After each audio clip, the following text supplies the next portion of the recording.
amazing statement by Colombia's president, Gustavo Petro, left-wing president in Colombia, which the United States is not like, because the United States has been an ally with a far right-wing fascist Colombia narco state for a good long time now.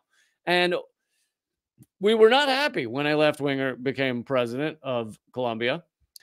But here is Ben Norton's translation of and he is fluent in Spanish, of Gustavo Petro's statement, a powerful statement warning that capitalism is bringing back fascism.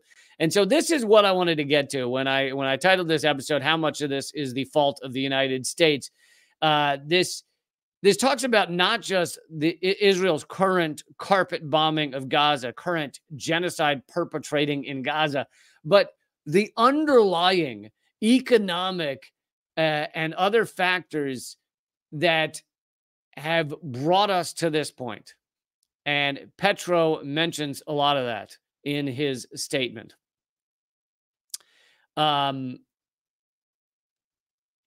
He says, the barbarism of consumption based on the death of others is taking us to an unprecedented rise of fascism and therefore to the death of democracy and freedom.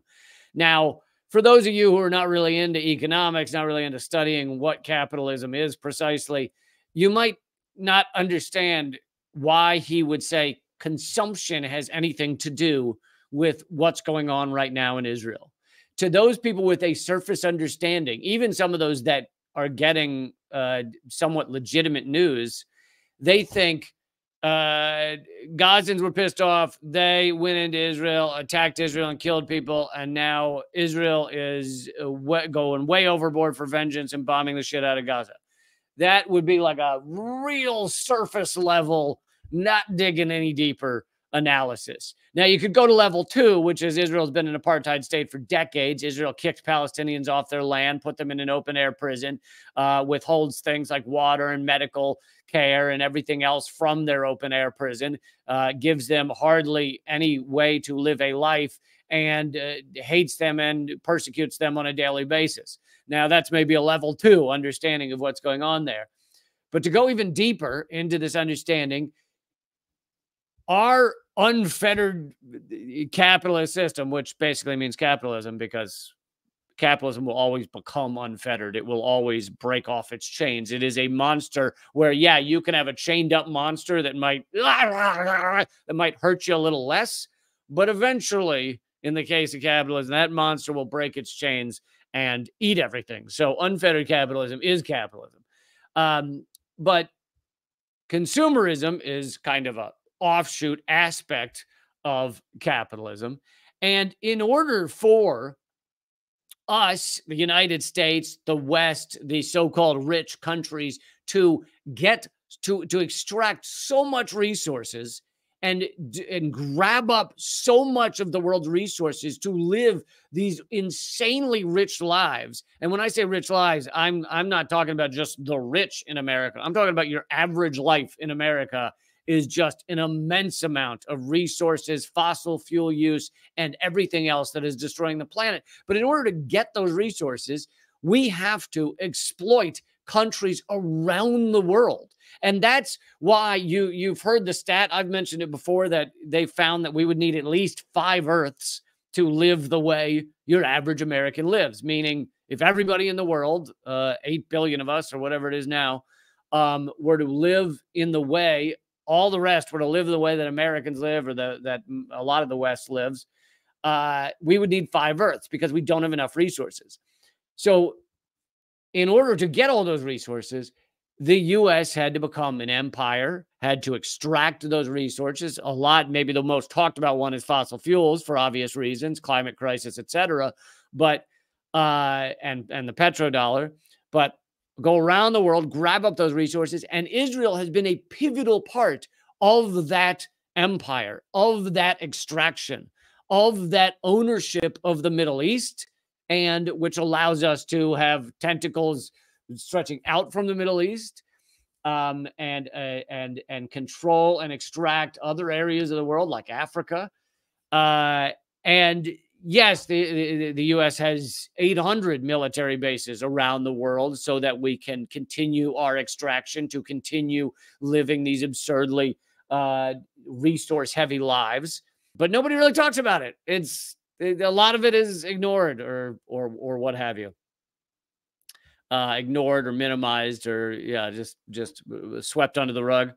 So to continue from Gustavo Petro, the president of Colombia, he says, the barbarism of consumption is leading to unprecedented fascism, the death of democracy and freedom. It is barbarism, or the global 1933, as I call it. 1933 was the year Hitler came to power. And God, doesn't that feel like it has some truth to it?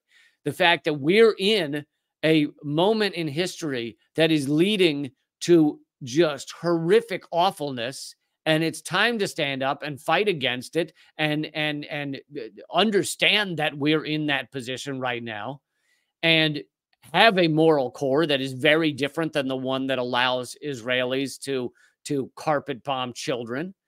But we're in a pivotal moment right here. To continue from Petro, he says, what we see in Palestine will also be the suffering of all the peoples of the global South. And see, he's making that connection, not just because the U.S. empire, which includes Israel, behaves that way, exploits so many people around the globe, but also because capitalism and the richest countries in the market economic system need to keep extracting. We need to keep finding those materials to live these ridiculous lives, these ridiculous rich in resource lives.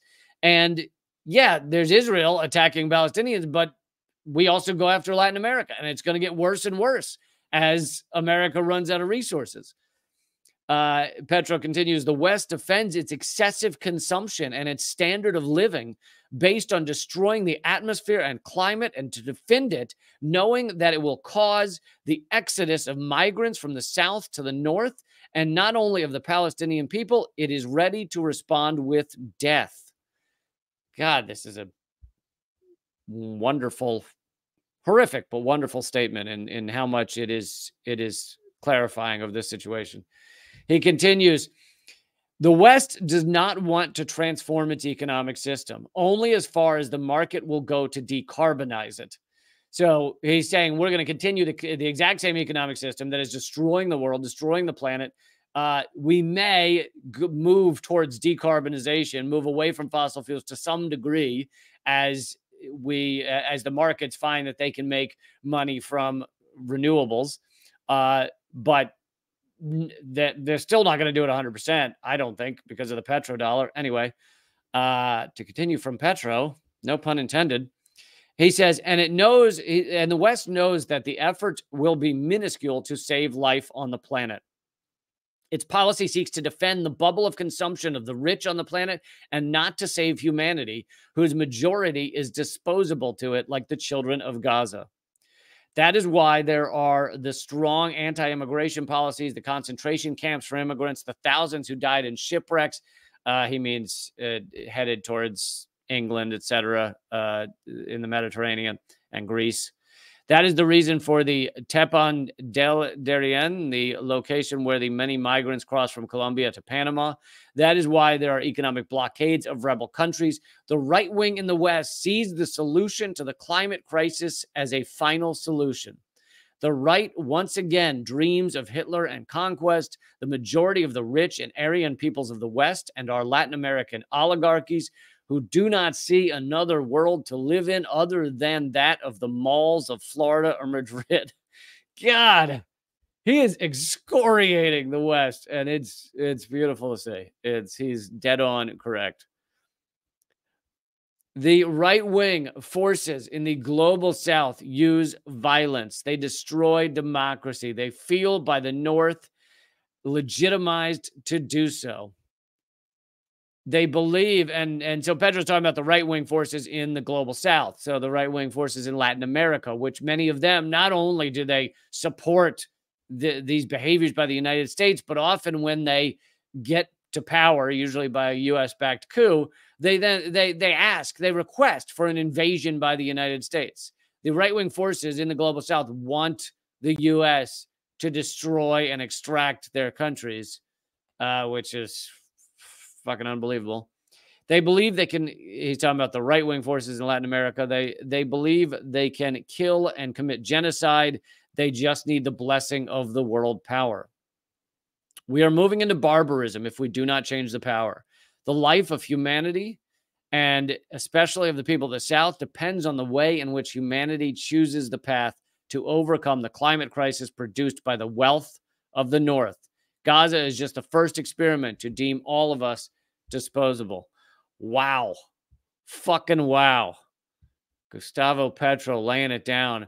And I haven't heard, honestly, I haven't heard that take on it. Like viewing the carpet bombing, the genocide of Gaza as kind of a test bubble. I did talk about how it's been used for experimentation by Israel in terms of experimentation in surveillance, experimentation in how to imprison millions of people at once.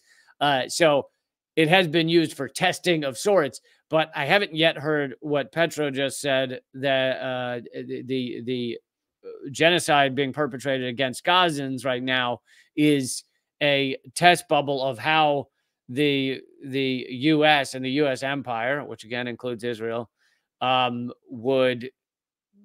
is going to go about this as climate crisis grows, which it's growing exponentially. The U.S. and the West will move towards more destruction and more eliminations of people who are in the way of the extraction that has been going on for years and years. Certainly not a positive note, I wouldn't say, but I don't know about you. Part of the reason that I bring these stories to you is because I get excited by the truth. I just want the truth. I just want people to know the truth. I want to give the truth. And so, yeah, not always good news. But the other thing is, I feel like when people know the truth, they're more likely to act in the right way to fight against it. If we don't talk about these things, which, like I said, this is the first person of any note that I've heard talking about the connection between consumption and capitalism and the current genocide perpetrated against Gazans. This is the first person of note I've seen talking about it.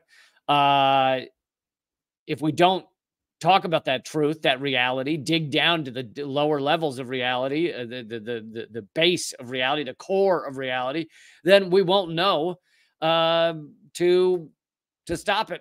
We won't know. We won't know how to stop it. We won't know how to fight it.